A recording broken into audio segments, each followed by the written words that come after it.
the Facebook gods are not against you. It's just that you don't know what to focus on. Most of the dropshippers are excellent marketers, but they're terrible operators. They can't get my, returning customer up. And I asked them other parts, so how long does it take you to ship? Oh, we don't ship them. You can scale it. You will scale. There's like no denying it. Like you think that you have an A player, but it's actually a B player. Yeah. And you think that you might have a B player, but it's actually a C player. Yeah. In my opinion, the execution layer, that is going to be wiped out by, let's say, 2027. We are gonna turn back into real life human experiences.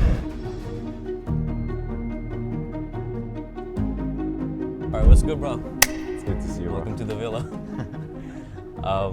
So this is gonna be more like a podcast or a general talk about e-commerce, what we've learned throughout our journeys.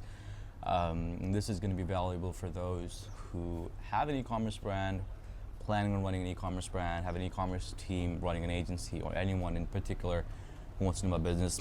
And a few things that we're gonna be talking about here is gonna be about the trends in e-commerce, what makes a big brand, I would say, and then if you're an eight-figure brand, the trends going on with the MRR, where the money is moving, and some misconceptions about the space, I would say, where the AI is headed.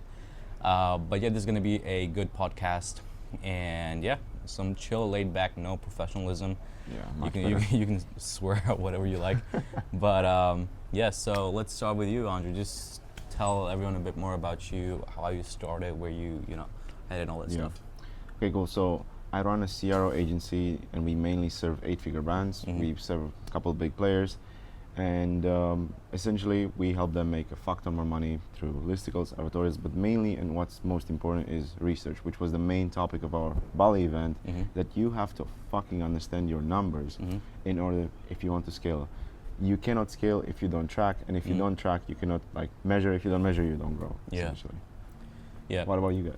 So my name is Ankit, and I own co-own Mach33 Media, and we are a retention marketing agency for e-commerce. I also have my own coaching community, which is called Ecom Email Mastery. We have over 1,300 plus members, and yeah, our goal is to make e-commerce brands more profitable, especially through own channels such as email and SMS marketing, getting them much higher retention, and obviously retention means more profit. So that is what we basically do. But yeah, that is like about us, and we're in Bali. Pretty chill vibes. Like, this is my second time in Bali. You've actually been living here. I mean, this is where I live, so Yeah, how's Bali for you? it's quite good. Like, amazing food, very amazing connections. Mm-hmm. They have one of the best gyms in the world, honestly. Yeah. So, like, what else do you need more? Yeah, exactly. Plus the villas here, they come equipped with pool, which we don't normally see. And I'm from Nepal. We don't normally have villas with pool in Nepal that much. Even if they have, it's very shallow pool, but we have like 8 feet something here, and it's really good to take a dive at work. And it's just I would say, digital nomad lifestyle that people are living here. Kind of like makes good of a connection as well. But yeah, we recently did a event here, which was a 8-figure ecom mastermind. So Andrei and me were speaking, and it was 35. We had like 35 7-figure brands coming up. There are a couple of 9-figure guys there. Yeah. It was amazing. So it was amazing. And something that we've learned is like where the trend of e-commerce is heading in 2026, because when I asked them what, like, if anyone has been running a subscription brand or they want to be running a subscription brand, we saw almost everyone raise their hands. Yeah. So especially with the things with the Grun's exit with $1.2 billion, it seems the money is flowing into more of an MRR space as well. So what's up with what you've seen with the clients, how the shift is moving, how many clients want to shift to, let's say, MRR or subscription model? So I think that a lot of guys right now are unaware of the importance of this coming up in the next few years. Mm-hmm. I'm seeing a lot more of my clients just asking me, like, they want to go to subscriptions, VIP type of programs, essentially things that bring them monthly recurring revenue. Mm-hmm. And even if they are not in a subscription space, for example, we have a brand that donates meals by buying their t-shirts or their jewelry. They donate to like poor people. They want to introduce an MRR system and many others. So the framework that I walk them through is try to think of what is some product that is complementary or some desire that they want to achieve and try to integrate that into a monthly basis, and you try to like keep them hooked by providing constant value. It can be through giving a premium access to a community, access to private coaching, tying that specific subscription to a specific goal. It can be like weight loss, preparing even some gifts in like month 3, month 6, so then you actually keep them hooked. And I would say not all industries like you can do that, but if you get creative enough, I think you certainly can. Yeah, definitely. And I think it's mostly currently being seen in supplement space or a like problem-solving niche, but I don't think it's just this one particular market that is gonna like win with subscriptions. There are like so many companies, so many niches that can absolutely apply this model. So for reference, we had an 8-figure jewelry brand on our event, and yeah, he didn't have subscriptions, but obviously if there is a jewelry brand, which is, let's say, a high ticket or low ticket or whatever, they can run, let's say, 3 months or 3-month subscription program, or 1 month, like every month subscription program, like surprise gifts or whatever. Even let's say if it's going to be a like a different brand, let's say a food brand or whatever, they can have a subscription as well. And it just depends on the creativity of what you can apply to your own brand in terms of this model. But I think we are going to be seeing a lot more niches and not just supplements apply this model, because hey, Netflix is a subscription. Essentially, you were saying that Netflix is a subscription. Almost everything right now nowadays is a subscription. Even the courses you mentioned to me last night, like so many courses in so many industries switch from like you buy one to like you buy once to like monthly basis or quarterly basis, or like buy, I don't know, you buy once in 6 months and then like it renews after 6. I see the same pattern happening in so many industries nowadays, and I think that's the game where it's going, because as an e-com brand, the advertising is just getting a lot more expensive. And you need to somehow make it up for those money so that you have more cash, so that you can have more money to acquire more customers and actually get a bigger chunk of the market share. Yeah, exactly. So it's just like, at the end of the day, it's just how much creativity you can use. And I would say like any brand that can think outside of the box is going to dominate this space, because what we've seen normally in this model is someone does something and everyone's trying to copy that. But if you become like a market mover in a particular industry with a particular model or a particular offer, there's a very high chance that you're going to be the first one to make a bank out of it. Obviously, there are going to be a bunch of copycats trying to copy you. Obviously. But you need to create a moat, which could be through a distribution, which could be through branding, which could be through profitability or whatever. And if you're able to do that when no one else is doing, you'll have a head start, and you'll have more time to figure out that itself. So I think it's like something that we will be seeing a lot more in 2026, right? Now, going on about the difference in the brand sizes and everything, you work with all sorts of brands, so 6 figures, 7 figures, and 8 figures, 9 figures too. And what is like the normal difference that you see between, let's say, the operations, the founders, their goals? What makes, I would say, a 9-figure brand a 9-figure brand? So I would say number one is I see them being egoless. I think this pours into so many areas of your business, but I think that the capability of the brand scaling to 9 figures ties to, I would say, three highly important areas. One that I just mentioned, I think it's like being egoless. Like they want to be wrong. They want others and their employees and the team to tell them like, hey, you're actually wrong. The two is their capability to hire A players and to make the difference between what is actually an L player. This is one of our highest brand owner. He explained to me the difference between, like, you think that you have an A player, but it's actually a B player. And you think that you might have a B player, but it's actually a C player. And those kind of entrepreneurs is like they keep the bar so high for their team that becomes the norm. And this is how, like, because the team is so efficient, they have so many good players in there, the team gets to the to that the other level. And the third, I would say, it's connections. Yeah. And that can be tied to like just the number of connections you have, and the fact that you're like attending events, you're interested in what's going on in the current modern era, like way AI is going. You're kind of like up to date with everything, and you make connections in those specific spaces.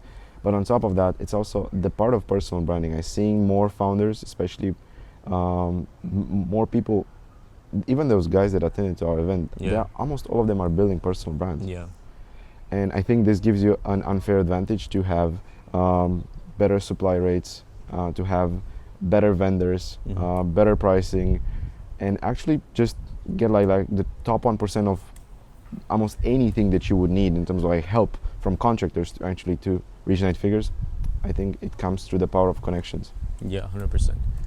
I think like another factor as well that we've seen with the people is that are doing good is they, like you said, they have no ego and they know their weakness. They know what they're like.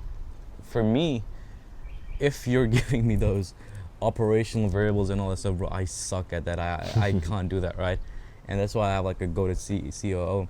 The same thing with brands, right? So most people are what I've seen is people who start their business or like e-commerce brand, they start with marketing, and they get really good at marketing because that is what it takes to get to like 6 figures a month or 7 figures a month. However, after that, it starts to decline or it plateaus because they are great marketers, but they are terrible operators, and they have this massive ego thinking like, hey, I can't run my business better than I do, and they refuse to hire people, they refuse to build systems, and it goes downhill. But the people that I've seen who scale or sustain are the people who know what they're not good at, and obviously it's not something to be worried about because not everyone is going to be great at everything, right? There are going to be certain weaknesses. There are going to be things that you don't like doing that you can just have someone, let's say a partner or an expert or a team member, join it and take on from there. So after some point, you scale it and then you build systems, and systems will create another level of scale. So that is what I've seen normally. And another part is obviously less rely on, I mean, the guys that are doing sustain like big numbers, they don't just rely on one product or one market or one offer.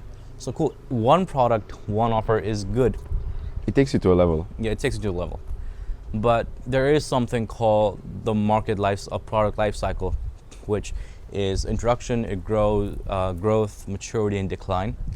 And the decline is inevitable.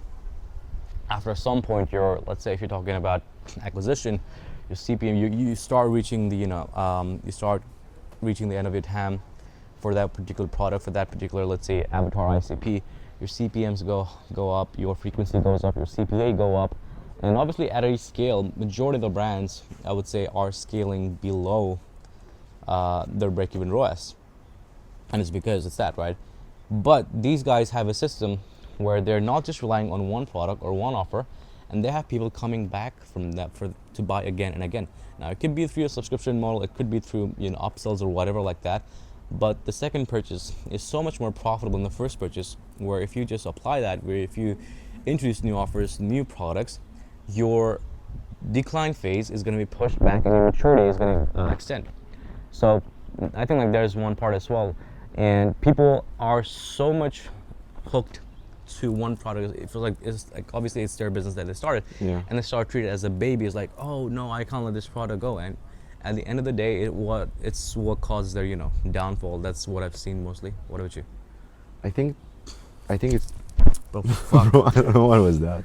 So I think you're right, and I think brands, I would say, like refuse to look and hear the voice of their customers. Yeah. Because your buyers have, like, this is what I see.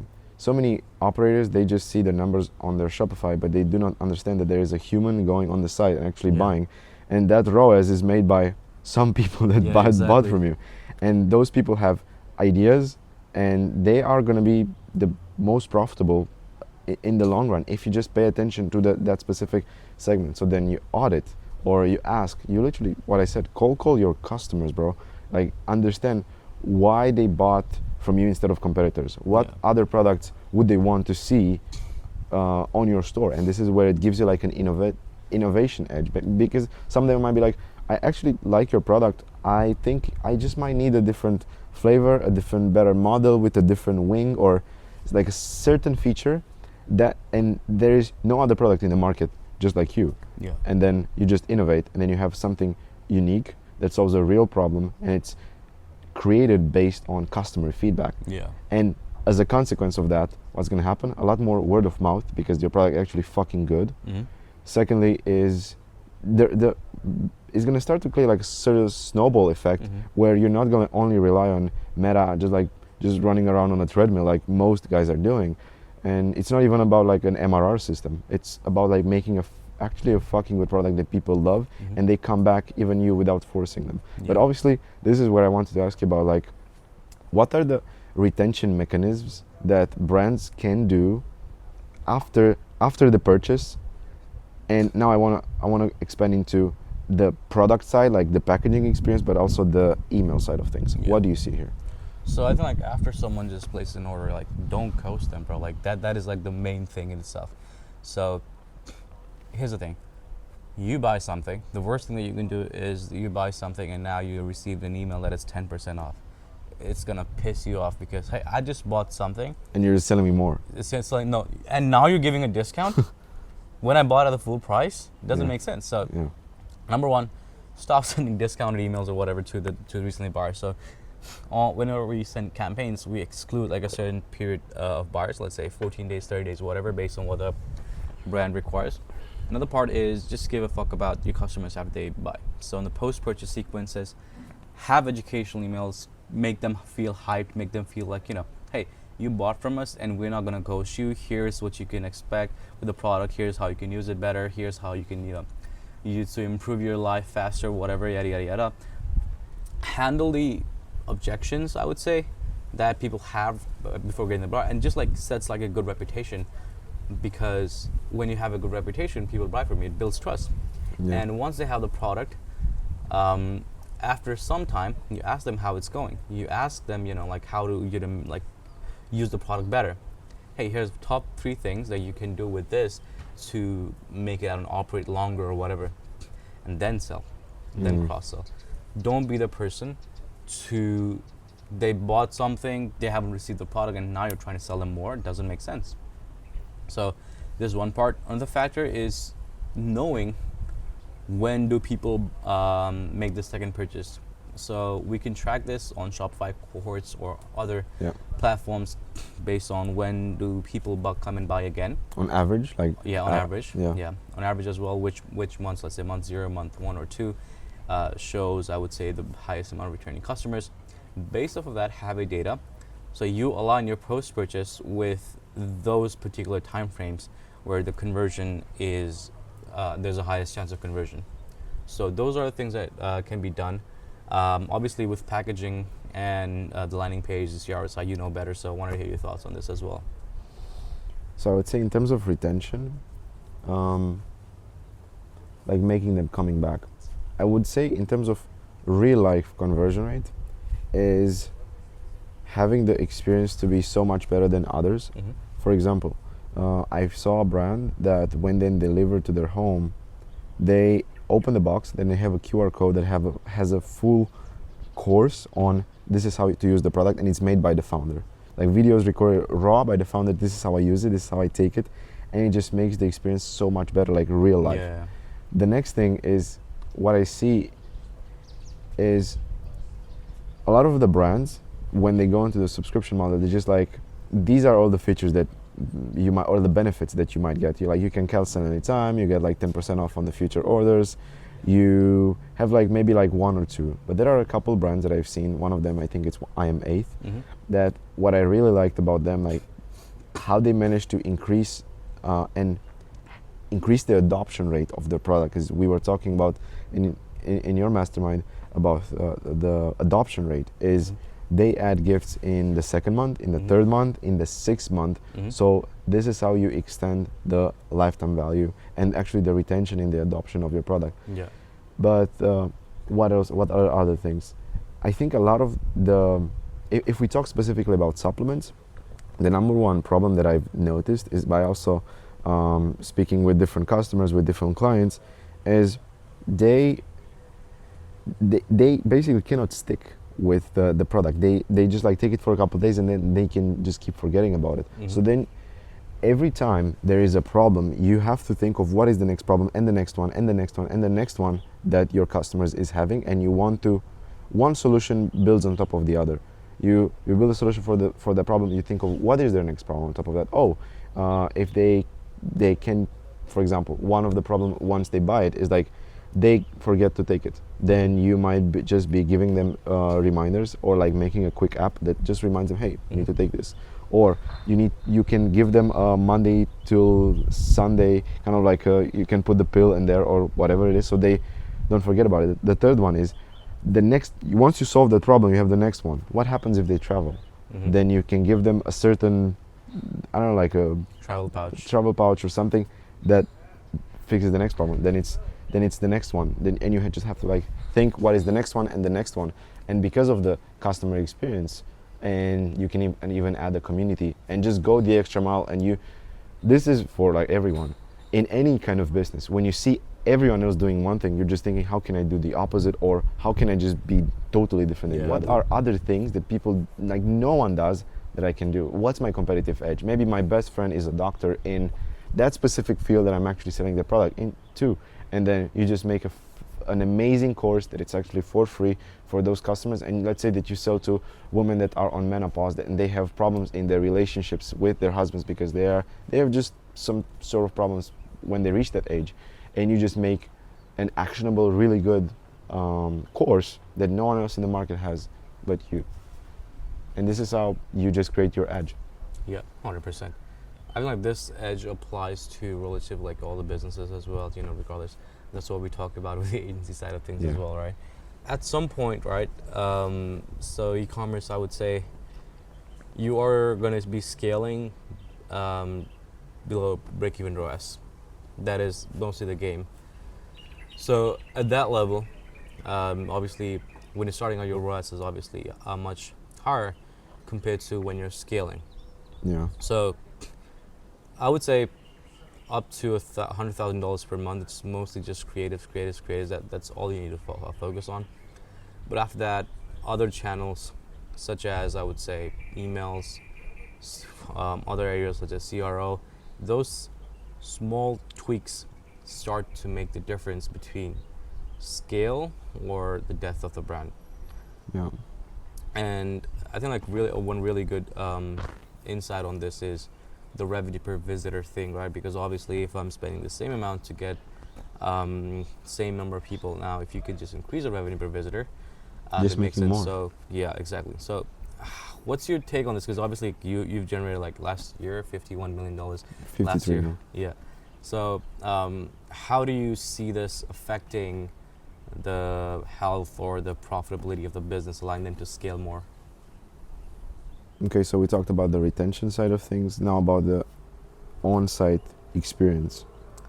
So I think this is a more well-known thing, but I'm gonna answer you with an example that I have seen on a 9-figure operator operating with one of the highest level when it comes to conversion optimization and ads. So in order to make really good decisions, you have to really understand down your number. You have to, I would say the thing that most operators are missing is, like, as you said, they are really good marketers, but they are fucking horrible CFOs themselves. They hate doing the math, they hate looking at the data, or they just have incapable CFOs, or there's people that don't actually give a shit about their brand. Yeah. So what I've seen, that operator that he does 12 million a month, and he connects all of his teams, like email, SEO, ads, CRO, especially ads and CRO, and email. And they have, on their weekly meeting, they have to, all of them, to understand the front end metrics and the back end metrics. So then when they make a new campaign, a new sale, a new ad, a new landing page, they understand that when I'm pulling the string on a CRO side, there's a bunch of other metrics that are going to happen on the ad side. When I'm pulling the ads strings, many other things can happen in the back end. So it's like all like an interconnected game. So that is one thing. Now, in terms of how to make more money per customer, is I think number one is, what is the first thing that customers see when they land on your website? It can be your pre-lender too. Number one, it has to stay congruent with the ad. I think this is where most people just go wrong. They just test through ads, and like testing landing page, like listicle, advertorial, and PDP, and let's say that the PDP is winning. Sometimes they just make what's the word that I'm looking for? They do not make the right decision because they haven't properly actually A/B tested which specific route actually delivers the highest revenue per visitor per individual campaign. And there is a mismatch that mostly I see between the ad and the PDP. For example, they just try to test and tap into so many different audiences, but their PDP, for example, I speak about, going back to the menopause example, I speak about menopause on the ads, but then when they get on the site, I'm just speaking, I don't know, about like Alzheimer and like more focus and energy. Like, what the fuck? Like, it's such a disproportionate difference. And this is where it creates a lot of friction. Now, when they land on the site, the goal of the site is to answer to specific questions as fast as possible. For example, there is this elevator pitch principle. Have you heard about it? No. So let's say that you're a businessman and I'm a sales guy, and I'm just like, I'm trying to catch you in an elevator, and you're going from the first to the third floor, and I have like 5 seconds or maximum 10 seconds to pitch you and just say the most relevant things about why you should buy from me, why this is important to you. So then the first thing that customers see is the above the fold area, and that's where you have to answer like who you are, what do you do, what are the instant benefits that I'm gonna get from this. This is why you should buy from me instead of others. And then every single piece of copy has to be relevant with the research that has been done to kind of like hit the highest triggers for those customers, their highest desires, to just hit on their pain, on their desires. And then once you just speak their language, then I'm like, holy shit, like this brand actually gets me. Then it makes them either scroll lower or let's check the next photo, and then the copy in the second photo or the copy below makes them go even below that, so then you can get more educated. And this is how you make not even like an unaware brand or an unaware client or like a user that it's on the site actually make you buy from your store. And as a consequence of that, this ties into revenue per visitor. If you manage to do that, then you're going to have a better experience. The customer is going to have a better experience, and you're going to make a lot more money. Yeah, 100%. That's like a really good approach. And in terms of, I would say another factor to account for this is going to be the average order value as well, right? Yeah. And profitability is number one. I would say we tie this to number two, a metric which is LTV to CAC, which is lifetime value divided by customer acquisition cost. So ideally, we want to have the number anything above 2:1 if you're like looking to scale. So here, what it means are preferably 3:1. So here, one customer can bring back 2 more customers. That is like the goal, basically, right? And we want that to sustainably scale. And majority of our, I would say, offers, majority of what we do is revolving around that. And 2 factors for LTV is obviously average order value and purchase frequency. So similar to revenue per visitor, let's say the average order value increases, the LTV increases. The repeat purchase frequency increases, the LTV increases. Ideally, we want to increase both of them so that it's faster and more profitable. So they have this positive, I forgot that word, positive relation between them, and that's the part that I think it's most focused, because what I see normally is in this space there are so many retention marketing agencies that call themselves retention marketing, but they only know Klaviyo. If you ask them anything about retention in general, they have absolutely zero clue. They don't know how to read a customer cohort. They don't know how to, see the sell-through rate for the products and all that stuff. And I think that's like what's changing in this space as well, I would say, for agencies and brands looking to get agencies, especially with AI, because in my opinion, the execution layer, which is mostly, let's say, copy, say design or basic setup or whatever, that is going to be wiped out by, let's say, 2027, mid 2027, and the agencies or service providers that will survive here, that will be relevant to brands, are going to be the ones that are going to be looking at a higher level stuff. With, I would say, it could be done with you, mostly pivoting towards done with you, but a done for you, with a faster execution level, where the execution is done by the AI, and top level managers are the one who are managing that, focusing on a single metric. So what is your take on this? Because what I've seen is, bro, like Claude code, Claude skills can do so much. It's like, it's very high level, right? So but at the same time, when AI starts to dominate the market, there are a lot of people entering in the space. Now, there is, like, when a lot of people are entering this space, it needs a lot of filtration. So the same thing with AI slop. Everyone is using AI avatars and whatever. Now, sure, there are brands that are making like a shit ton of money with AI avatars, but the majority of the guys that are doing AI avatars are losing because everyone else is doing them. So it's going to be like the battle for the top, and the level of quality that is required is going to be, I would say, more than ever. So what is your take on this? So I see, let's talk from a service provider standpoint. For example, like e-com brands, who to hire, how to hire, things like that. I agree with you in terms of execution. Right now, there is a shift that it's happening, and so many more people can just I can just build a landing page like that. But what I think, it's not going to be commoditized. It's going to be expertise and insights.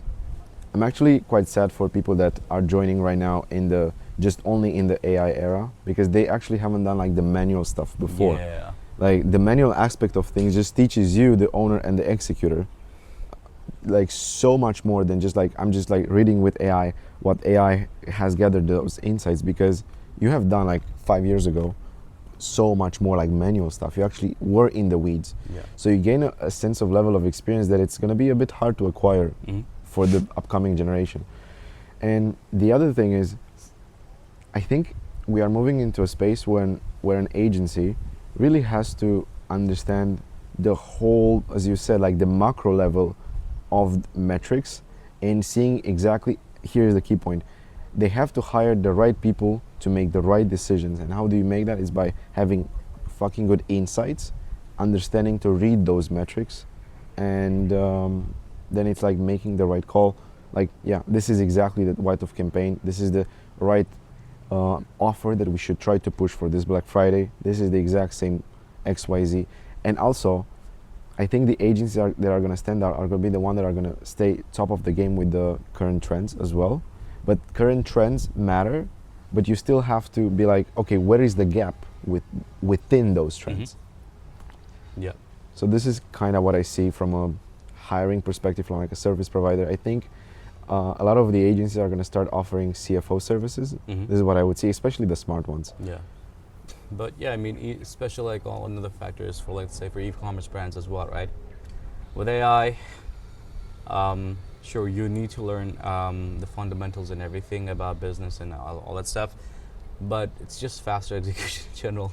You can test things faster, you can, build things faster, and it's not only about doing things, but you can add AI-based products as well. So, yeah, let's say it's a gifting product, then cool, have a customized AI ebook, customized AI music for them as a gift, right? It's something that you can add a new product line as well.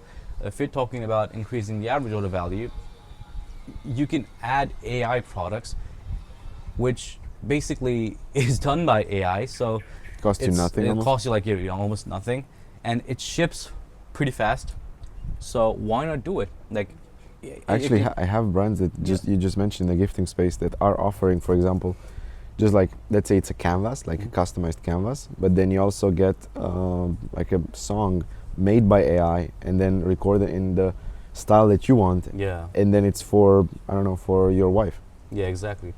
Now, if you could like add just like, hey, $20 for personalized music, and then it's gonna make them happy. It's done. But like Suno AI, you could like probably fucking make it at like less than $1. And same thing with supplement space as well, right? So you can make personalized stuff.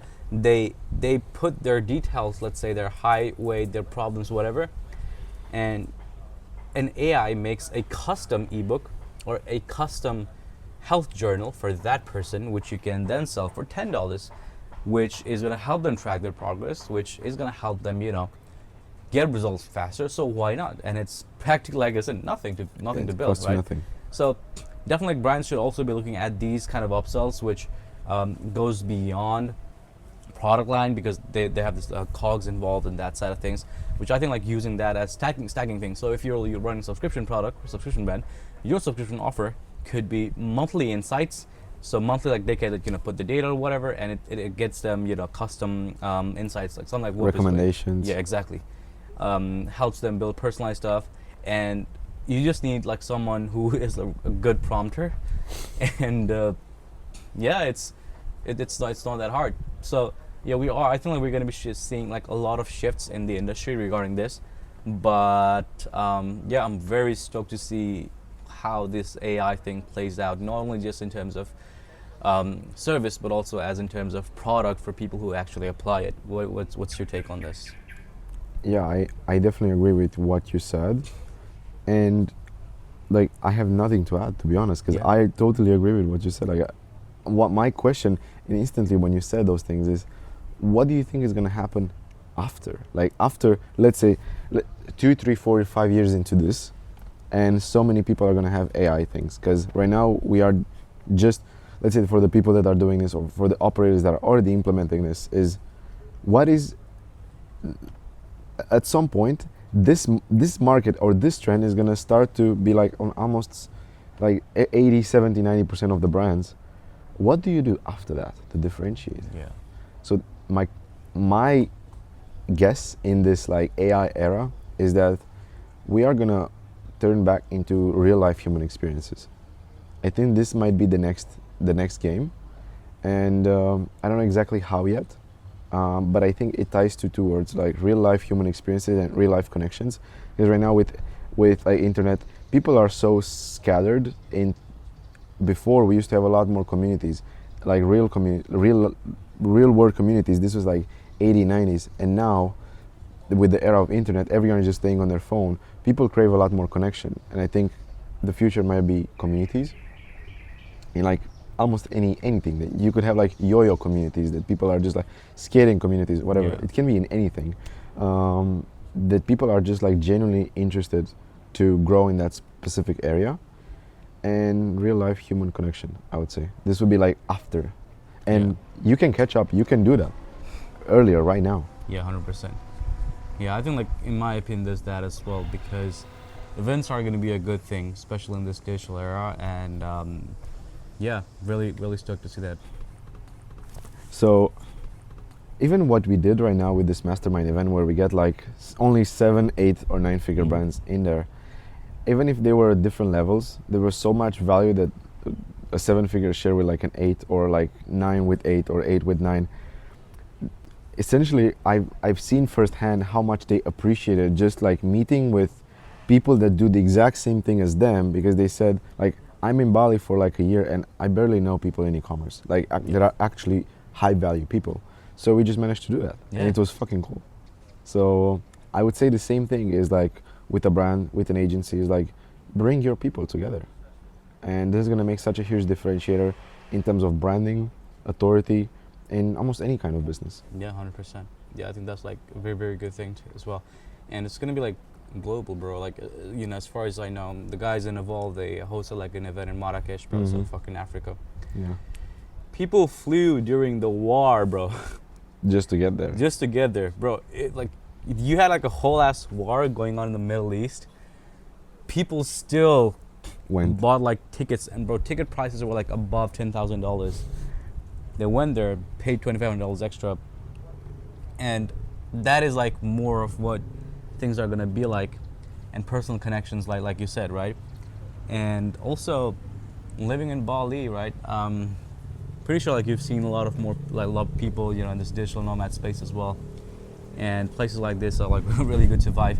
And it's not only just that, but when you have a personal connection, apart from the business side of things, you learn so much about the world. to so much. Like just Yeah. meeting you, like I'm from Romania, you're from Nepal. I learn from your culture, I learn from your mindset, where you're coming from. You learn from mine, and it's just such a. It's not even about. It's above the game. It's the real life experiences that you're getting Yeah, by just meeting so many cool individuals. Exactly. It's like, it's so weird because it's just that this digital nomad lifestyle is letting us live this, right? And there's so many people that are doing this, and I think it's going to be way more now, given that how AI is shifting the world and everything. But this is, with like stuff like this, events are more important than ever. Events are more personal than ever.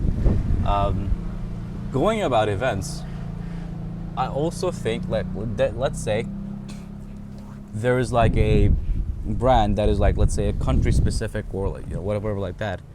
They could also host personal events, Dude, for their customers, and it's just gonna push the word of mouth. So let's say, for example, I have a Whoop here, right? So I don't know if they do it, but if anyone from Whoop's marketing team is watching this and not doing it, here's a quick idea for you. You could do like real life, maybe like marathons. a Whoop marathon. Yeah, exactly. Right. So 5K runs, 10K runs, whatever like that. You could do like high rocks, whatever. You could do swimming, and people with Whoop are gonna come here. And the best thing about these communities is that you get free marketing. People will post pictures about that. They'll post the Whoop stats. They'll post the all the events, Yeah. and it's free marketing. And you're gonna get also partnerships. Exactly. Like for example, Nike might want to partner up with Whoop. So Yeah. they imagine just like partnering up with Nike as that kind of a company. Imagine how much exposure, credibility it's happening when you're associating yourself with a bigger name. Yeah. You'd start to, let's say you're in whatever, in Bulgaria, in Spain, you just do something that you see that your customers need. For example, let's say that you're in health and like, I would say like just, I don't even know, like supplements. Mm-hmm. You can associate yourself with a brand that has similar ideal customer and Yeah. create an event, for example, like a gathering where people come in there and like share their experiences, help each other heal, grow, learn. And it doesn't have to be like marathons and shit. It can be almost anything. I know one of our best brands, they do weekly, whenever there is like a health event, they just pop in there with their ice baths and they teach them like the Wim Hof, and Yeah. they do real human life shit, and this is how they gather customers. Mm-hmm. Another one of our biggest I would say grooming, like from the pet industry brand, they are doing like 60 million a year. They go to the CEOs, they go to almost every single grooming event there is in the US. They fly to almost every single one, and this is another one. Yeah. And then they get the customer data, they get their real feedback, improve the product, and they also make their own events after that because they gather the knowledge like how the others are doing it. Yeah, exactly. It's like, it's so much like, the shift is happening so much, and like I said in the beginning, you have to be a market mover in this, right? So if everyone is doing it and if you're late, obviously it's going to be way harder for you, but on the upside, you will have data in terms of what's working for other people. You can like make the differentiation much better. But if you're a market mover, you'll have more time compared to other competitors to build a moat around that range. So I think like in terms of connections as well, real life connections, all that stuff are really good. So the trends, I think like, AI, using AI for like upsells, using AI based products and not just relying on that side. I would say digital products, in fact. Community, another factor. So let's say someone, I think IM8 is doing, right? So that when someone buys a 90-day package, they get access to community where they have like athletes, they're coaching them or whatever like that. And it just builds that, I would say, brand narrative of improve your health, because now they're also getting coached from people. They are accountable, they are kept Exactly. accountable.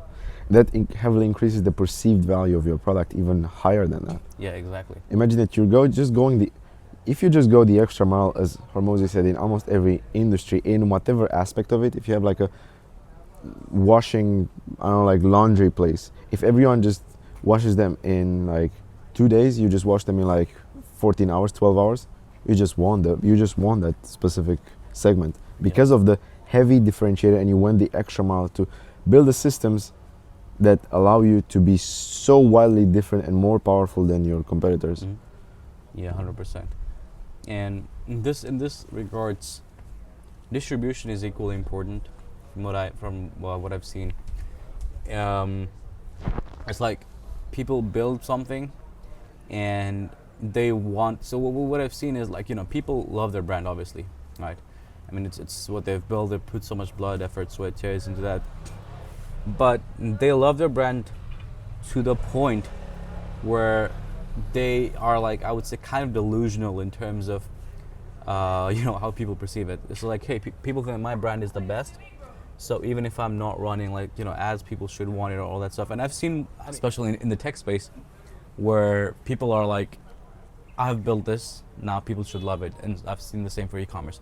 But here's the thing, at the end of the day, your biggest moat is going to be your distribution. And especially with your new things like community, AI, cool, you've built that, but how are you building that distribution channel for these things as well? Because at the end of the day, like, you're a backend channel, we're a backend channel, we both, for our agencies, we need traffic. That's what we need. And you need a good distribution system so that you can acquire traffic and we can help them convert and retain for you. That is what we practically do, right? Yeah, so how do you do that at scale? Exactly. The reason that I see most guys that fail to scale past 8 figures sustainably are the guys that don't know the numbers properly. Cool, they hit that $1, $2, $3, $4 million per month, but they don't track their numbers and they don't know when to double down and when to pivot. And on what to double down. Exactly. So they see the ROAS go down a bit and they're like, shit, I need to scale down automatically. It's meta, it's under meta. Yeah, exactly. Whatever, like, it's meta, this is, it's the fucking competitors, whatever, it's the meta Zuck. If you know your numbers, trust me, it's so much easier to look past that and actually know your numbers. What people need to understand is that the Facebook gods are not against you. It's just that you don't know what to focus on. The only metric that they track, or the only channel that they make decisions based off of is going to be like either Meta or like TikTok or whatever. Know your numbers. If you know your numbers, cool. You might be unprofitable in the first month. However, if your retention is good and you know that it's good, you know your metrics are good, then you can acquire the customer at a break even or at a loss and convert them better. Now, if you're at a loss, cool, have something that they're gonna buy again so that you're profitable. And it's not just the meta, it's not just the creative. So it is a huge chunk of your business is gonna be dialed down to acquisition. But if you don't know your numbers, bro, like, you're not an operator, you're a marketer. And I've seen the problem with that, especially in the dropshipping space, is most of the dropshippers are excellent marketers, but they're terrible operators. And that's the reason that they can't scale. But how do you see, for example, let's say that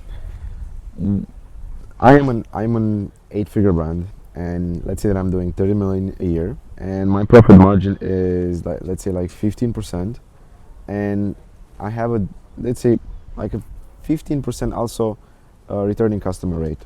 It's tough, or let's say even 10. It's tough. What do you think would be the biggest levers for me to heavily increase my profit margin? Because frankly, like, I was doing the same profit as I was doing, like, when I was like at 10 million. What is the issue? What is the thing that I'm missing right now? LTV to CAC ratio. That's the only metric that you need to track if you want to be profitable. That's it. LTV to CAC. Let's say that I'm already in the situation right now. I know about it. What would be the action steps that I should take in order to fix it? Okay. So LTV to CAC, LTV, right? Let's like with CAC. Your goal is to reduce the CAC and increase the LTV. So if you want to reduce the CAC first, you have to, number one, start at different markets, start at different awareness levels. If you're running meta ads, cool, start diversifying your acquisition channels you could look into Google, you can TikTok, AppLovin, native ads, Taboola, all that stuff.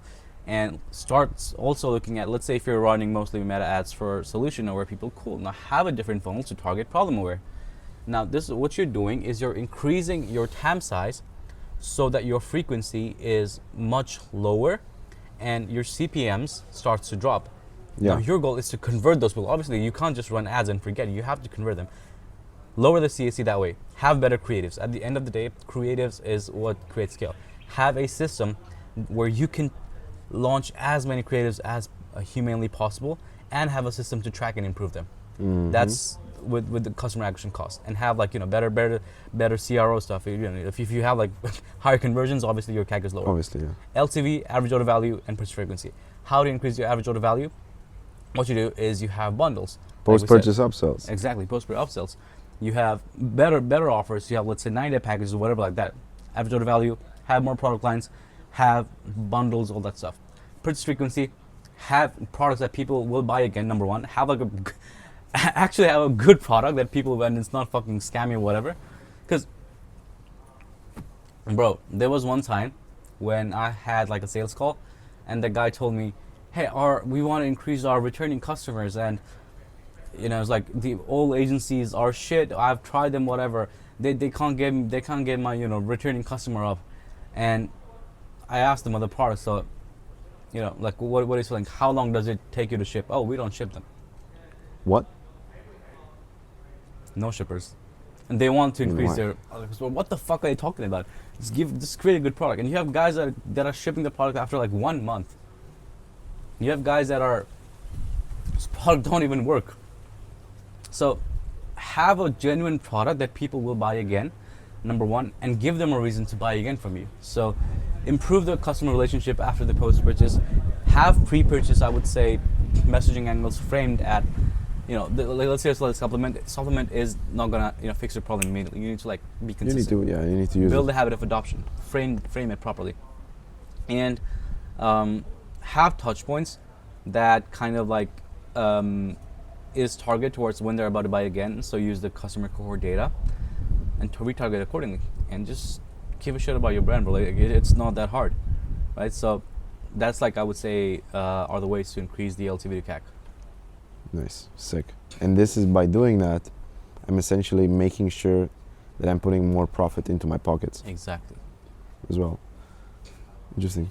And not only just profit, if you're trying to raise valuation, if you're trying to raise money, this is going to help you get a better valuation so that your dilution is lower. Like, as a founder, the worst thing you can possibly want is your shares to be diluted to the point where you're not even a decision maker in your own company anymore. And if you want a better valuation, you need to have a good margin.